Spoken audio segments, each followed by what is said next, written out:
Hello, Manvir. How are you today? Yeah, I'm doing good, thanks. Excited to be Good. here. Yes. So today we could have a dialogue about your journey to full consciousness through each of the steps, and it would be nice to hear how was your first awakening? When did it happen? The very first step of spiritual awakening. Would you like to share Yeah, a bit? Huh? the first main thing that happened that really stuck out was when I was meditating with my teacher at the time.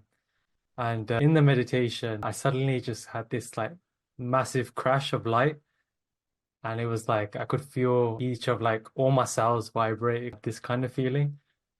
And then what I noticed was like after that, for the next few days, I had this heightened thing of where the world just seemed brighter. It's like my senses got tuned up. There was this feeling that almost like everything was contained within me, or my whatever I was seeing. And then I noticed that when it settled after a few days, it was like I was at a new normal. And Mhm. that's where I realized that, okay, there seems to be levels to the spiritual thing. And I began searching for something like the levels of consciousness. So it seems it was an inner light awakening. It's when the light pours in and the, the spiritual journey begins, the adventure begins. And would you like to share what happened next? I was like, okay, there's obviously like levels or degrees to this, and I couldn't find a resource personally. I was trying to look for a resource, but everything seemed quite like abstract, or you've just gotta like follow someone and trust them.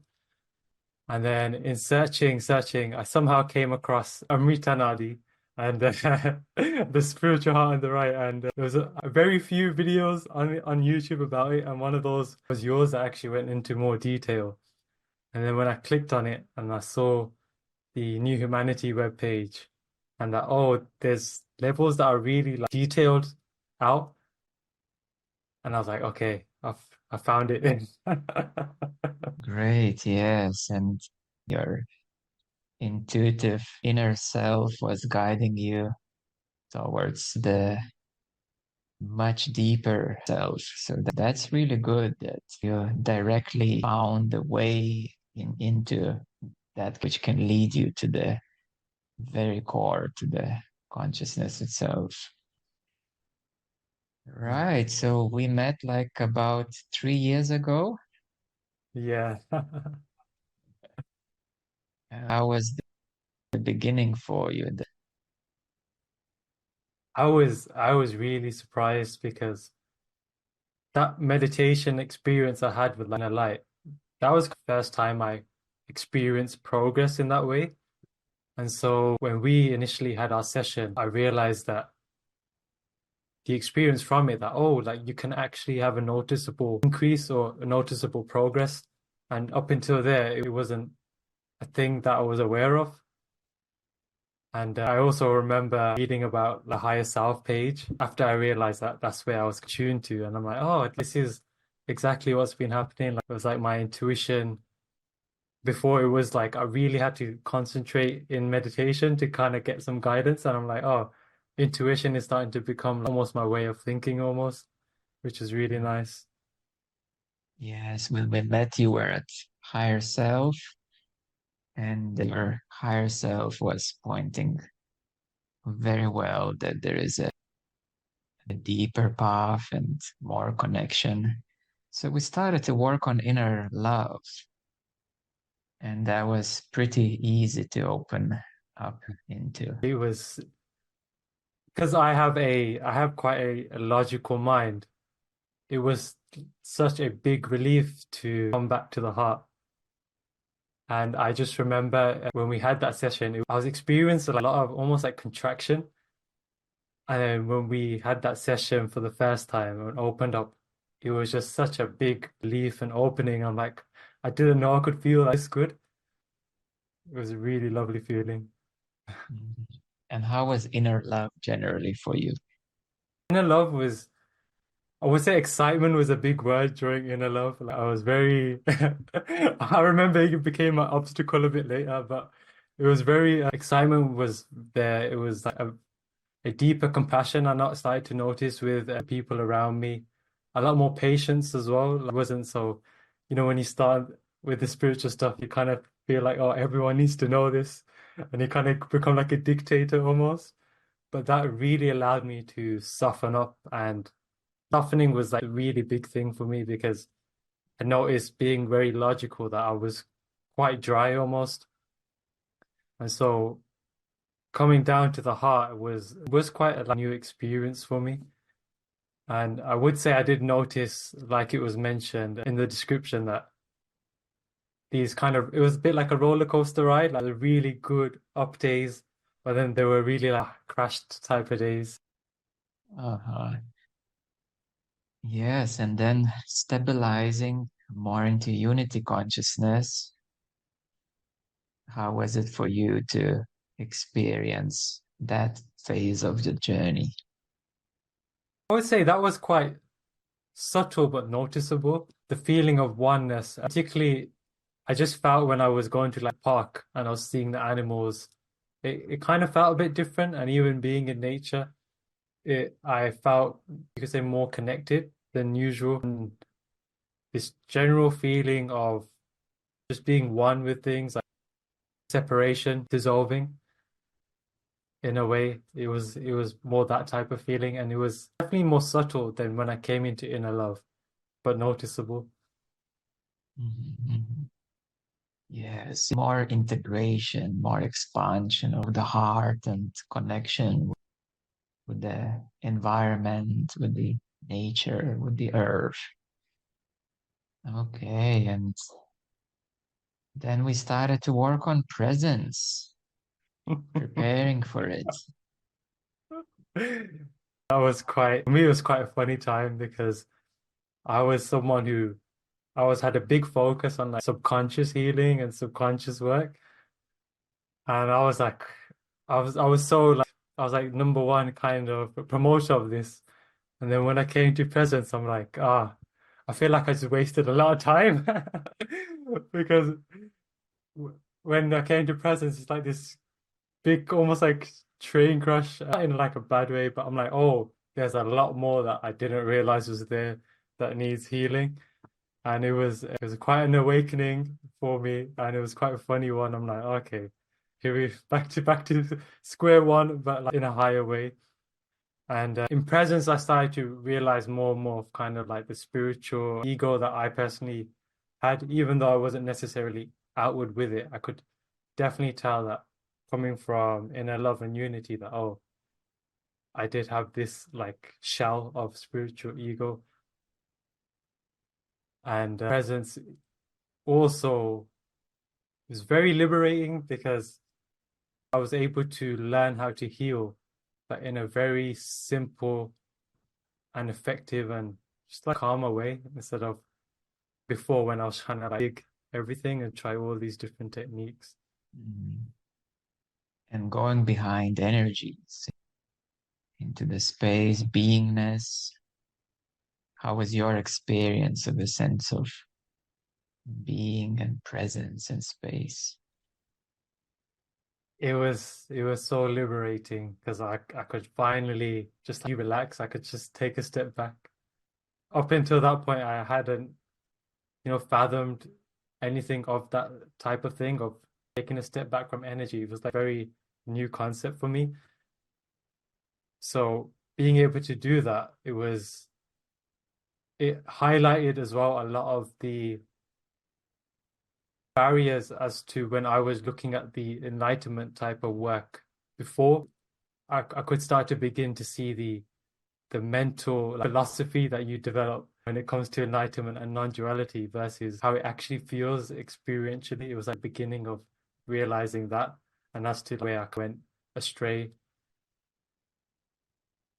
Yes, it's making the real ground for non-duality and then higher levels of consciousness. So presence is laying the foundations for full consciousness.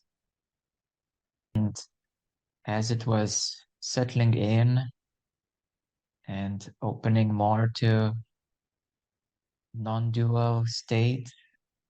How was your experience through it? I could feel a bigger sense of peace coming through as I was coming up to non-duality and a bigger transcendence of the a lot of the subconscious stuff that came up for healing.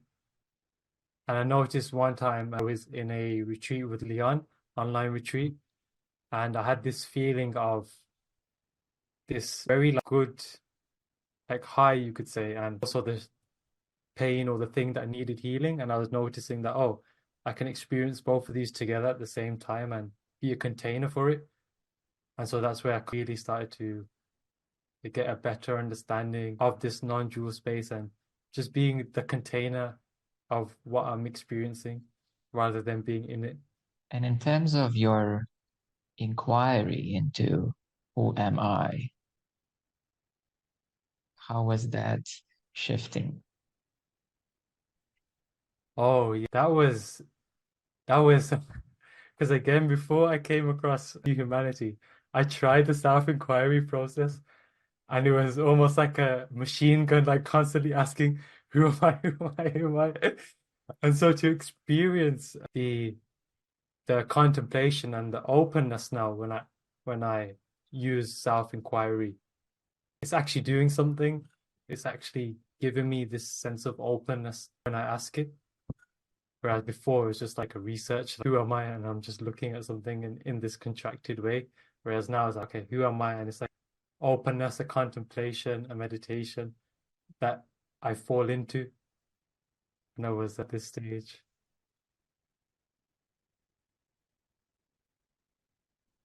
And so, who were you then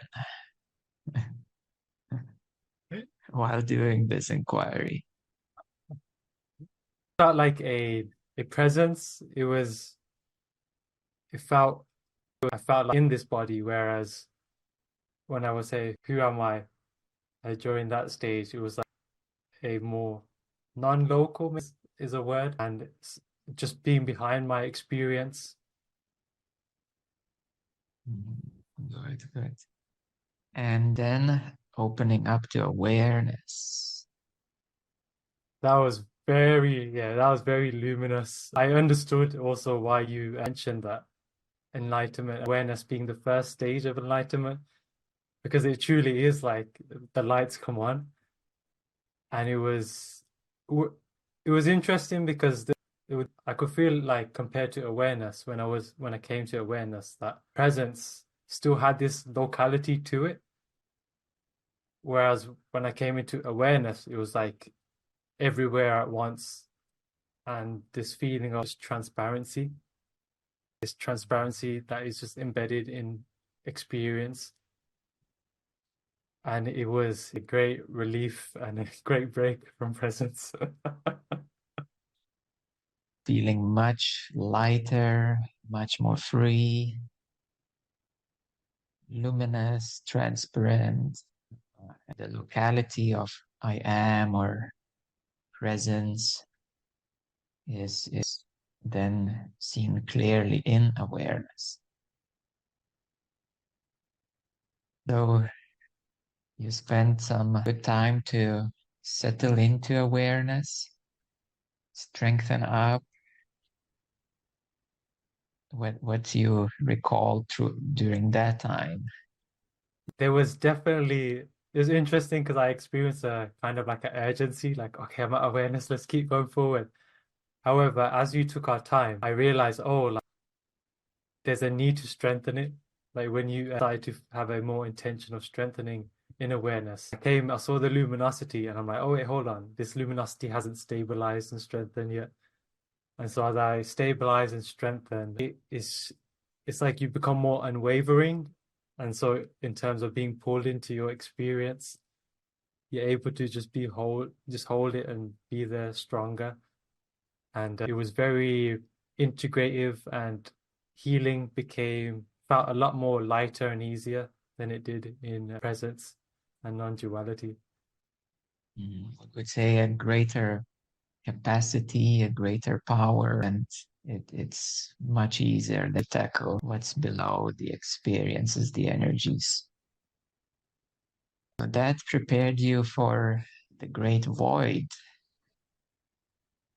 How was Yeah. it for you? Did you enjoy having a good rest? Just the best sleep ever. It was very interesting because I could see as I was strengthening into awareness how that light was beginning to penetrate as I was crossing over into the great void. And it's the most restful time ever. And I don't think I've quite experienced, at least consciously, a type of rest like the great void. It was like finally you just have a break from experience, from the manifestation of the world. And it's very cozy, like a womb, like it's just being nurtured in this cozy womb. And at the great void, did you become aware of some assumptions, some general, deeper mechanisms? It was subtly becoming more noticeable, to put into words, the non-reality of the world. It was that became a lot more noticeable in the great void because it's like you've taken this break from experience, and up until that point you're just just human functioning, and then in the great void it's like, oh, it's different.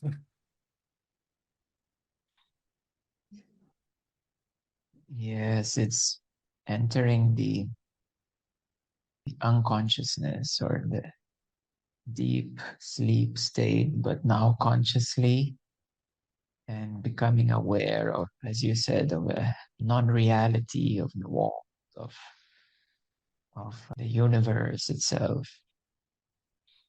That paves the way then to go further higher into the divine love. How was your experience there entering into it? I remember when I first broke into it, I just got this just amazing pouring of light. And as I was feeling it, I'm like, oh, I understand why they call this the divine nectar, because that is literally how it feels. And it's almost like there's this like, divine party that's been going on forever that I just wasn't aware of, and now I finally got the invite. And it was the Brahma Jyoti picture that you brought up in satsangs before is a really great description of like visual display of how you kind of feel when experiencing the divine. And I remember in the satsangs where we started to do a lot more with the divine, I remember starting to get this feeling of the universe being like a very empty shell in comparison to when you're experiencing the light, the nourishment, the fullness of the divine. Very good put, yes. The divine is the reality, is the true light, and the universe is a copy of a copy of it. So it lacks that presence of source, of the self, of divine. So coming to divine is coming to the true home. And then as we continue to full consciousness, we focus on the self-realization path. So we continue going a bit deeper into the what we call the supracausal truth, the, gaining more clarity. So what was your experience there? I actually really loved it. There was like stillness and peaceness that I felt in supercausal truth. And like you mentioned, there was just like this clarity. And for me, it was like this emptiness and this very settled ground. It almost felt like I was almost happy enough to reach to this point. Like at that point, I really had become comfortable with taking my time. because I was just, this is nice. This is the break almost. Peace settles in, taking some good rest and good time, becoming very comfortable with everything. And at that point is very common.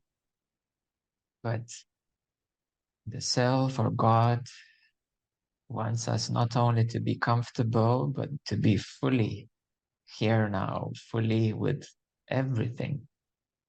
How is opening to full consciousness for you? You realize why they call it like the true home. Because even though each level of consciousness and supercausal truth was really nice to be in, when I like saw past that final layer, which you perfectly described, is literally almost like a cling film, transparent layer. Once that kind of gets peeled, then it actually feels like home. It's just this openness. It just feels like there's nothing more to it. Like this is the openness. This is. And how is your relationship with the experience or the attention? I felt this is like the biggest gift, and I only, even though I try to comprehend when it's said that, experience doesn't necessarily affect you in the highs or lows, I experience it now because you, I've become aware of when like the I thought creeps in. So that gap between the openness and the I thought becomes very illuminated, and you realize that in every situation, where however good or bad it seems, when you can see the I thought, it you see the illusion of it, and you just step back, even if you do get pulled again for a moment as you're integrating. It's like you just step back and you see the illusion of it all, and it's very interesting because that illusion is not only like, let's say, with the physical life and what you're experiencing, but with a lot of the spiritual things that are spoken about. Of course, we enjoy it and we like learn things, but you still see that, oh, this is still a part of illusion. And the other aspect of full consciousness is the sahaja, the naturalness. How would you say you experience it from this point of view? Like life is like a conscious autopilot almost. If I was to speak like in a more practical and subjective point of view, that life just becomes so easy. There's not decisions to make, and even if you have to make a plan for something, it's not something that you focus on that, oh, I need to create this plan for the future. It just arrives. Everything just arrives spontaneously. Even though if you might look at it from a hindsight point of view, it looks like things happen perfectly, but it's just spontaneous. Everything just has this spontaneity to it, and every moment is alive at that point. How would you compare yourself where you are now to the pre-awakened state or inner light state? Wow, it's interesting because in one way it's like you've done like a full circle, but it's completely different at the same time. Like even though as amazing as it was to open into full consciousness, it was also the most normal feeling thing ever. And so it's almost like you forget that how you were in the pre-awakened state, because it's just so on one level it's so worlds apart. But at one level it's like you it was always there, you were always there as the self. But in terms of, again, subjectively, I can't describe it. It's just such a world of a difference. It's almost like, oh, how was I even functioning like that? Almost. It was like so much unnecessary suffering, projection of the future, of the past. It's weird because it's like now life begins. It feels like it's like, okay, now life is actually started. Indeed, indeed. And It is the pre-awakened state, even before inner light. It's so much burden, so much constrictions, limitations. And now coming full circle, you are back yourself again, but now open, free, not identified with anything limiting, anything contracted. So it is living life fully. It is the full present moment experience, again, a complete openness of full consciousness. It's coming a full circle, and that's one of the symbols of Zen, that stroke of a of a circle coming back to the now. Yes, it's being yourself, but much bigger self, isn't Mm. it? Exactly, that is exactly how you put it. It's really surprising how how the contractions were there and burdens were there. I'm like, wow, I can't believe life actually I used to live life like that. And then the compassion comes with all those around you, and you have this urge of like just being assisting them in any way you can, but just being an open space so that their contractions can feel loosened and open when you interact with them. Yes, yes, exactly. And having this compassion and holding openness for others, then we come into a natural service for others in a much deeper way. And then even in the ordinary life, people can sense that there is something greater, deeper, and they can relate to it. We're not on a spiritual cloud number nine, and we are becoming very relatable, even to the most ordinary circumstances and most ordinary conversations with people. There is no more otherness. Mm.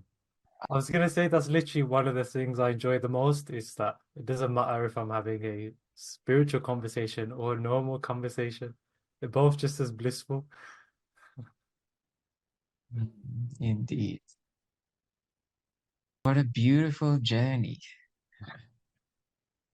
And it's been a pleasure journeying with you, being part of your return to the true home.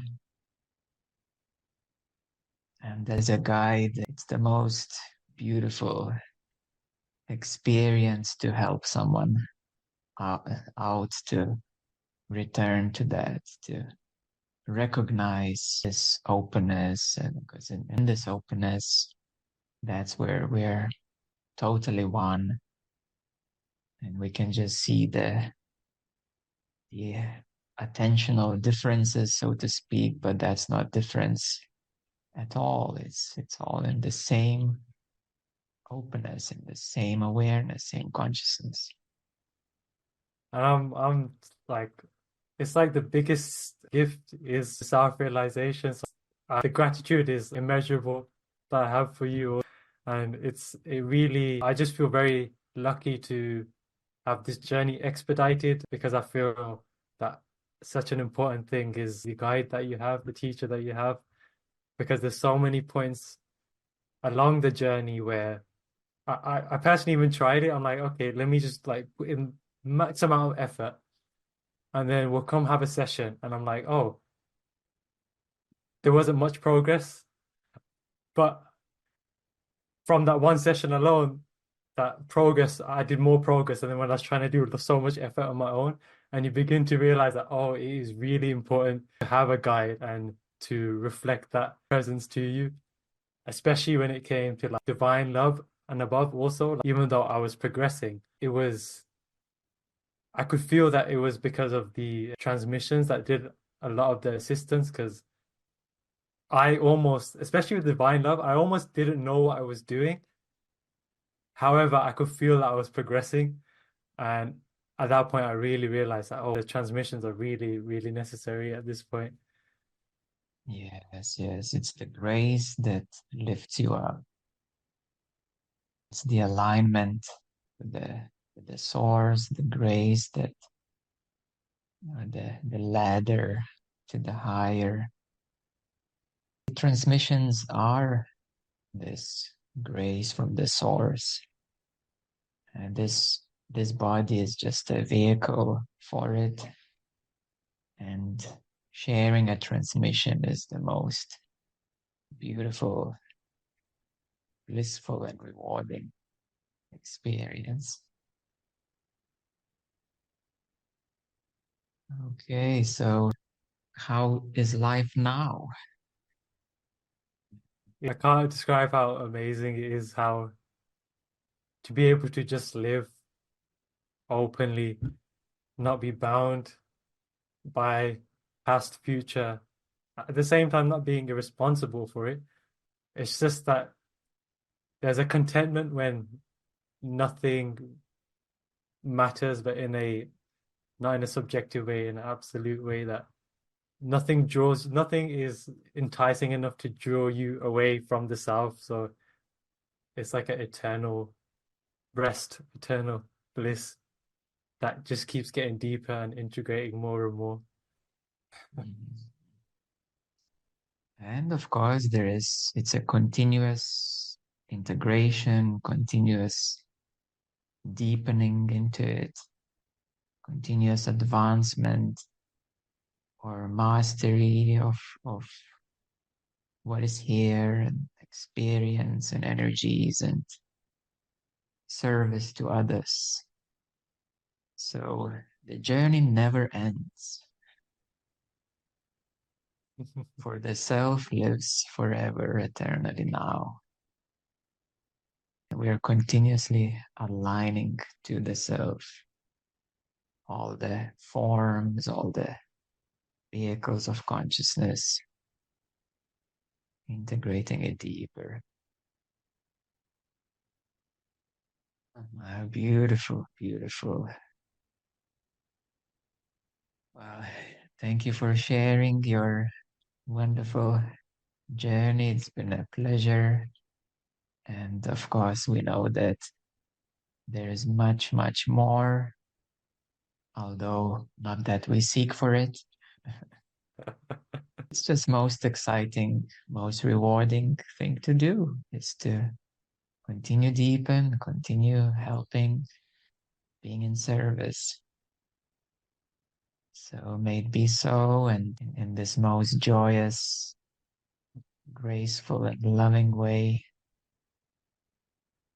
we can continue our every day, every now experience.